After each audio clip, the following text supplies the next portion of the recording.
अभी आज का जो हादसा हुआ है, एक 15 साला साहिल शेख साहिल और उनके वालिद करीम 38 साला यहाँ पर तालाब में काम करते थे। तकरीबन 5 साल से काम करते थे। इत्तेफाक की बात है कि बच्चे को आज छुट्टी थी, वो बच्चा भी यहाँ पर आया था वालिद के साथ में। जब हमारे को मालूम हुआ 2 बजे के दरमियान दोनों भी डूब गए, उनका इंतकाल हो गया।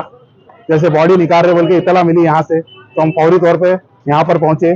फिर हमारे MLA साहब वगैरह भी आए थे MIM के, तो उन्होंने भी हमारे से बात करें इंशाल्लाह ताला।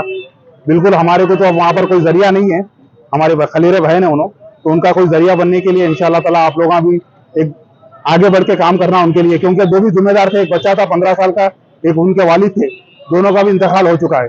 अब नहीं, तो नहीं, पहले इससे पहले एक मरतबा आया था, आज एक मरतबा आया। बच्चा क्या काम करता था? स्कूल में पढ़ रहा बच्चा, 9th में है बच्चा। मेरे काम करते थे, हाथ से काम करते थे। हाथ से निकाल रहे हाँ, हाथ से निकाल रहे थे।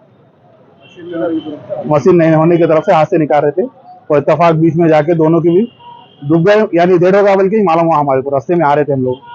ऐसा तो बोल रहे हैं, हर तरीके से बोल रहे, कोई वालिद बच्चे डूब रहा बोल के निकालने गए। अब हमारे को तो कंफर्म नहीं, आज तक तो बॉडी बाहर आ रही थी हम जब आए थे। ठीक है।